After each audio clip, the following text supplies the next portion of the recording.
कहानी की शुरुआत में हम एक लड़के निक को देखते हैं जो कॉलेज में पढ़ता है, अपनी मॉम के साथ रहता क्योंकि उसके डैड की मौत हो गई है। साथ ही वो काफी अच्छी अच्छी पोएम्स भी लिखता है, अक्सर कुछ पोएम्स बेच भी दिया करता है। कॉलेज में उसका एक दोस्त होता है। जब वो बाथरूम में था तो कुछ लड़की आकर उसे मारने लगती है। जहाँ तभी उन लड़कों की हेड एक लड़की वहाँ पर आ जाती है जिसका नाम एनी था। एनी हर गलत काम करती है, जैसे चोरी, नशा बेचना और इस तरह के काम। ये लड़कों की तरह रहती है। यहाँ वो इसलिए आई क्योंकि उसे निक के दोस्त से पैसे लेने हैं। पर अब जब उसने पैसे मांगी तो निक का दोस्त कहता है कि मेरे पास पैसे नहीं है, इसीलिए एनी के साथ ही उसे और मारने लगे। वो फिर निक के दोस्त को कहती है कि अगर मेरे पैसे तुमने ना दिए तो मैं तुम्हारा क्या हश्र करूंगी, ये तुम सोच लेना। जब कैंटीन में आया तो यहाँ निक भी बैठा हुआ था। उसकी हालत देखकर निक समझ गया कि एनी और उसके साथियों ने इसे काफी पीटा है। वो अब एनी के पास गया जो उसी कैंटीन में बैठी हुई थी। पूछता है कि मेरे दोस्त ने कितने पैसे देने हैं तुम्हारे। जब एनी ने कोई जवाब ना दिया तो कुछ पैसे वो टेबल पर रख के पूछता है कि ये काफी है। तब हल्की सी आवाज में एनी बोलती है अपने काम से काम रख। निक को बुरा लगा, इसलिए पलटकर उसने भी कहा कि तुम एक टूटी हुई बिगड़ी लड़की हो, साथ ही लूजर भी।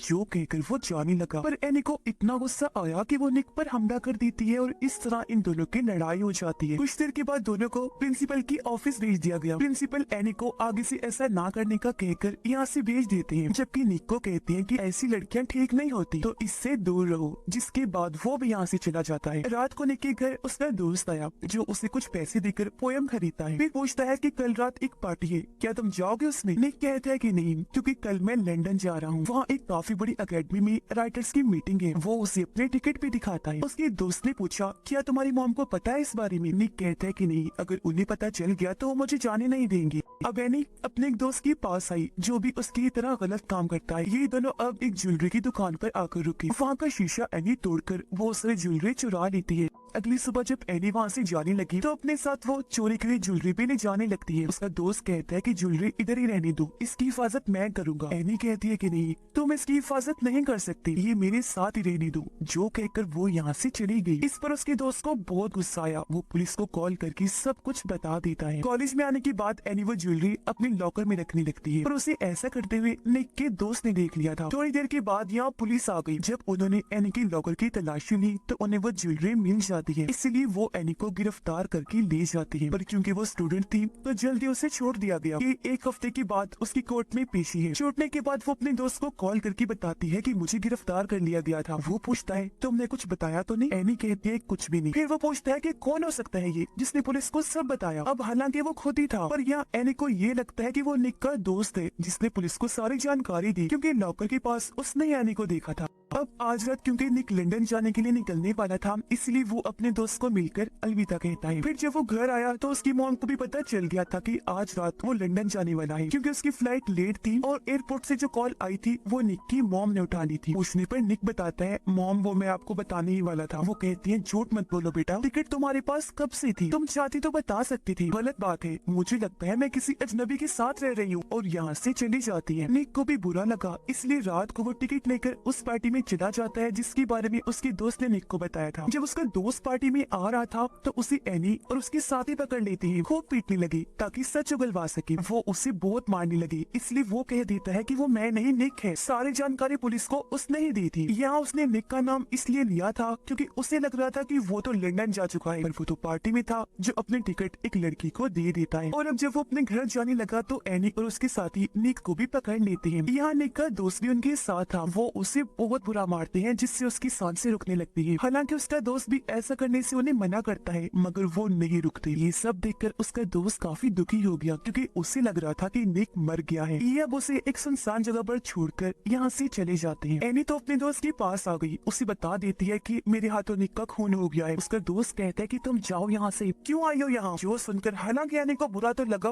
लेकिन वो यहाँ से चली जाती है। अगले दिन निक बाकी बच्चों के साथ क्लास में बैठा हुआ था। टीचर क्लास में आकर सब बच्चों से एक सवाल पूछती है जिसका जवाब निक के अलावा किसी को भी नहीं आता था। वो खड़ा होकर जवाब देता है, लेकिन हैरत उसकी आवाज टीचर और बच्चे सुन ही नहीं पाते। निक को भी अजीब लगा। वो पूछता है कि यहाँ पर क्या हो रहा है, क्या तुम लोग मेरा मजाक बना रहे हो। जो कहकर वो उठा, जोर जोर से चिल्लाने लगा, सबके आगे हाथ हिलाने लगता है, पर कोई ना तो उसे देख और ना ही सुन पा रहा था। वो अब एक किताब जो टेबल पर पड़ी थी उसे उठाकर दूर फेंक के मारता है, लेकिन अगले पल जब उसने टेबल पर देखा तो किताब वहीं पर पड़ी हुई थी। टीचर कहती है कि निक और उसकी पोएम के बारे में तब बात करेंगे जब वो क्लास में होगा। जो सुनकर वो काफी चौंक गया। कहता है अरे ये क्या हो रहा है, मैं क्लास में ही तो हूँ, आखिर क्यों किसी को नहीं दिख रहा।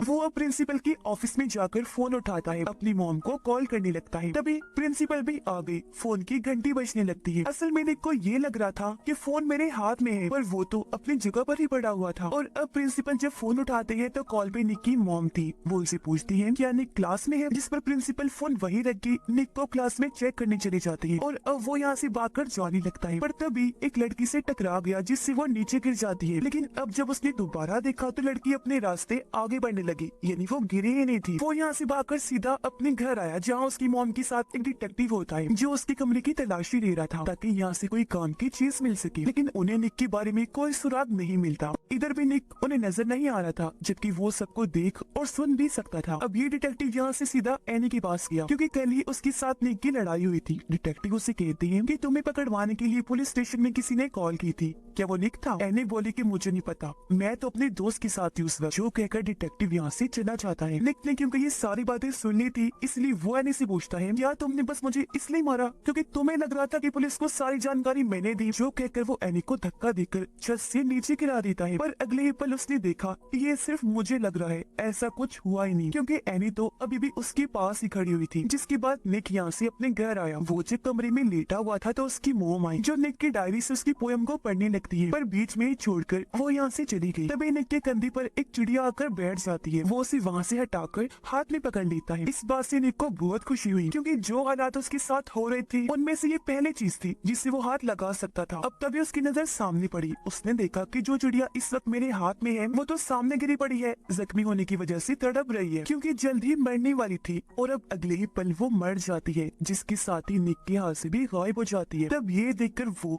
सारी बात समझ जाता है, यानी उससे पता चल गया था कि मैं अभी भी जिंदा हूँ, बस मेरी आत्मा मेरे जिस्म से बाहर निकल आई है। यानी मैं जिंदगी और मौत के बीच की उस जगह पर हूँ जहाँ मेरी मौत कभी भी हो सकती है, बिल्कुल इस चिड़िया की तरह। पर अगर मैं मर गया तो मेरी आत्मा हमेशा हमेशा के लिए इस दुनिया से चली जाएगी। पुलिस को वो जगह पता चल गई थी जहाँ उस रात एनी और उसके साथियों ने निक को मारा था। पुलिस के साथ निक का दोस्त भी था, लेकिन वो ये नहीं बताता कि निक का जिस्म कहाँ है, क्योंकि उसे लग रहा था कि इस तरह मैं फंस जाऊंगा, जिसके बाद एनी और उसके साथी भी मुझे मारेंगे। यहाँ भागकर निक भी आया। वो डॉग और पुलिस के सामने आकर उन्हें रास्ता समझाने की कोशिश करने लगता है, यानी मैं उस तरफ हूँ, लेकिन कोई फायदा नहीं होता। इसलिए काफी ढूंढने के बाद भी पुलिस को उसकी बॉडी जिस्म नहीं मिलता। अब एनी अपने घर आई, उसके पीछे पीछे निक भी आ जाता है। उसने देखा कि एनी का एक छोटा भाई है जिससे वो बहुत प्यार करती है। असल में उसकी मॉम की मौत हो गई थी और बाप ने दूसरी शादी कर ली थी। एनी को कभी प्यार नहीं मिला, उसका किसी ने ख्याल ही नहीं रखा, तो बगैर माँ बाप और प्यार की पलने बढ़ने पर वो गलत रास्ते पर चल पड़ी। वो अपने भाई को कहती है कि तुम मेरे जैसे कभी मत बनना। अपने भाई को उसने गले से लगा लिया, आंखों में आंसू थे, क्योंकि वो खुद भी कभी ऐसी बनना नहीं चाहती थी, लेकिन हालात ने उसे ऐसा बनने पर मजबूर कर दिया। फिर वो अपने भाई को कहती है कि अगर किस्मत ने साथ दिया, मुझे मौका मिला, तो मैं एक अच्छा काम जरूर करूंगी ताकि तुम्हें मुझ पर फख्र हो।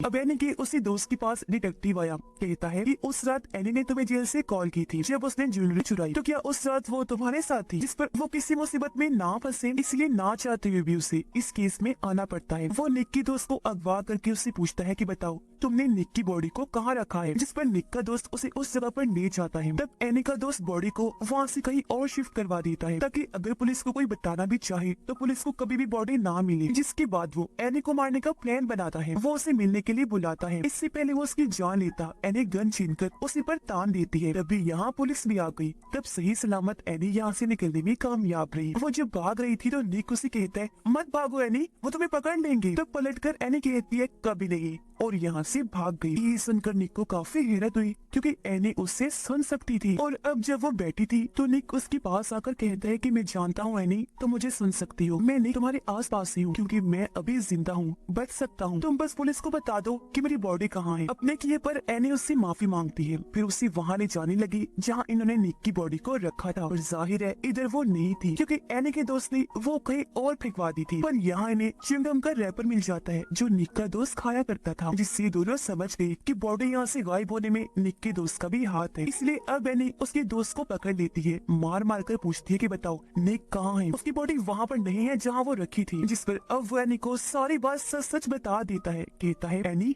जो तुम सोच रही हो वैसा कभी हुआ ही नहीं था। तुम उस रात मार मार कर मुझसे नाम उगलवाना चाहती थी। तब मैंने बिना सोचे निक का नाम इसलिए नहीं दिया क्योंकि मुझे लग रहा था कि वो लंदन गया है, पर वो नहीं गया, इधर ही था। और ऐसा कभी हुआ ही नहीं कि उसने पुलिस को सारी जानकारी दी, और नहीं मैंने पुलिस को बताया था। और हाँ, वहाँ से निक की बॉडी मैंने नहीं, तुम्हारे दोस्त ने हटाई थी, क्योंकि सारे फसाद की जड़ वो है। उसने पुलिस को कॉल करके तुम्हारे बारे में बताया था, जो सुनकर एनी काफी चौंक गई। सच जानकर हैरत तो उसे हो रही थी, साथ साथ उसे दुख भी था। और अब वो यहाँ से सीधा अपने दोस्त के पास गई, गन पॉइंट पर उसे लेकर कहती है कि मैं तुम्हारा सारा सच जान गई हूँ, और अब बताओ मुझे निक की बॉडी कहाँ है। तो अब मजबूरन उसे बताना पड़ता है। वो कहता है कि निक की बॉडी डैम के पास है, जल्दी उसे वहाँ से निकालो वरना पानी उसे बहा कर ले जाएगा। और अब जब एनी वहाँ से जाने लगी तो उसका दोस्त गोली मार देता है, जिससे वो जख्मी होकर नीचे गिर गई। इससे पहले कि दूसरी गोली मारकर उसकी जान ही ले लेता, एनी उसे शॉट करके नीचे फेंक देती है और यहाँ से भाग गई। वो अब पुलिस को कॉल करती है, कहने लगी कि अब तुम लोगों को मुझे ढूंढने की जरूरत नहीं है, मैं यहाँ से जा रही हूँ। और हाँ, बस मेरा एक काम कर देना, मेरे कॉलेज के लॉकर में कुछ पैसे रखे हैं, वो बस मेरे छोटे भाई को दे देना। साथ ही निक जिंदा है, उसकी बॉडी डैम के पास है। उधर निक जब अपने दोस्त के पास था, देखता है कि मेरे दोस्त को शर्मिंदगी हो रही है। उसे लग रहा है कि आज अगर निक इस दुनिया में नहीं है तो ये मेरी वजह से है, इसलिए वो जहर खा लेता है। हालांकि निक ने उसे काफी मना किया, पर वो उसे सुन ही नहीं सकता था। और अब जब उसकी हालत खराब होने लगी तो उसके दोस्त की आत्मा बॉडी से निकलकर बाहर आ जाती है, जिसे अब निक देख सकता था। और वो निक को यहाँ तभी उसके दोस्त की मॉम डैड आई। उन्हें भी पता चल गया था कि हमारे बेटे ने जहर खा लिया है, पर उसकी हालत इतनी बुरी नहीं थी। निक डैम के पास पहुँच गया, जल्दी उसे अपनी बॉडी मिल पे जाती है और तभी डैम से भी पानी आना शुरू हो जाता है। इसलिए वो अपनी बॉडी को उठाकर ले जाने लगा, लेकिन वो खुद अपनी बॉडी को नहीं उठा सकता था। वो मदद के लिए चिल्लाता है, पर कोई भी उसकी आवाज को नहीं सुनता, आस पास कोई था भी नहीं। और अब तभी यहाँ डिटेक्टिव, निक की मॉम और बाकी सब भी आ जाती है। पुलिस ने डैम बंद करवा दिया। जैसे उसकी बॉडी मिली, फौरन उसे हॉस्पिटल ले जाते हैं, लेकिन उसकी हालत बहुत ज्यादा खराब थी। उधर एनी भी पुलिस से बचते हुए किसी तरह हॉस्पिटल पहुँच जाती है, जहाँ उसके साथ साथ निक की आत्मा भी थी। इससे पहले एनी अंदर जाकर निक से मिल पाती, वार्ड की बाहर जहाँ निक की मॉम बैठी थी वो उसे देख लेती है। उन्हें गुस्सा तो था ही, इसलिए वो एनी के मुँह पर जोरदार थप्पड़ मार देती है। कहने लगी कि आज निक की जो भी हालत है तुम्हारी वजह से है। निक को बुरा लगा, वो जोर से चिल्लाते हैं, मॉम ये आप क्या कर रही हैं? पर मॉम ने नहीं सुना। एनी कहती है कोई बात नहीं, वो तुमसे प्यार करती है इसीलिए गुस्सा है। निक की मॉम पूछती है ये तुम क्या कह रही हो? तो वो बता देती है कि निक यहीं पर है, मेरे आसपास। निक की मॉम कहती है मगर मुझे तुम्हारी बातों पर यकीन नहीं है, अगर तुम सच कह रही हो तो साबित करो। तब निक एनी को कहता है कि मॉम को बताओ कि मेरे गायब होने के बाद आप मेरे कमरे में आई, आपने मेरी डायरी से जिंदगी में पहली बार मेरी पोयम पढ़ी, फिर उसे बीच में अधूरा ही छोड़कर यहाँ से चले गई क्योंकि आप वो पढ़ के जज्बाती हो गई थी। और अब एनी के जरिए निक अपनी मॉम को कहता है कि आपने डैड के गुजर जाने के बाद कितना बुरा टाइम देखा, मैं उसे कभी नहीं समझ पाया, मगर अब मैं सब कुछ समझ सकता। निक की मॉम कहती है अच्छा बस बताओ तुम्हें क्या चाहिए। तब एनी कहती है कि मैं एक बार निक से मिलना चाहती हूँ, क्योंकि मैं ही हूँ जो उसकी मदद कर सकती हूँ, उसे वापस ला सकती हूँ। इसलिए अब निक की मॉम उसे अंदर जाने की इजाजत दे देती है। निक के पास आने के बाद एनी की आंखों में भी आंसू आ गई थी। वो उसे कहती है प्लीज वापिस आ जाओ, फिर उसके कंधे पर सर रख के वहीं लेट गई। और अब कुछ ही पलों में निक आंखें खोलता है, यानी उसकी आत्मा बॉडी में वापिस आ गई थी। निक एनी से पूछता है क्या तुम मुझे देख सकती हो? वो कहती है कि हाँ, मैं हमेशा से एक अच्छा काम करना चाहती थी। निक बोला और आज तुमने वो कर ही दिया, मुझे वापस लाकर तुमने ही मेरी जान बचाई है। और अब निक तो बच गया था, लेकिन एनी की मौत हो गई थी क्योंकि उस बेचारी को गोली लगी थी, जख्म बहुत गहरा था, उसका इलाज भी नहीं हो पाया था। और इस तरह उसने अपनी जान की परवाह किए बगैर निक की जान बचाई और अपनी बात को सही साबित कर दिया। अब निक एनी के भाई के पास गया जो प्लेन उड़ा रहा होता है। एनी का भाई कहता है कि मेरी बहन मुझे यहाँ लाया करती थी, जो अब इस दुनिया में नहीं रही, वो बहुत अच्छी थी। बच्चा दुखी था। तब निक उसका मूड ठीक करने के लिए कहता है चलो हम एनी को एक मैसेज भेजते हैं। हम उसे कहते हैं हे एनी, ठीक है ना? इस पर उसका भाई कहता है हाँ, और ये लिखकर उन्होंने प्लेन को हवा में उड़ा दिया। प्लेन को दोनों उड़ता हुआ देख रहे थे। ये फिल्म इधर ही खत्म हो जाती।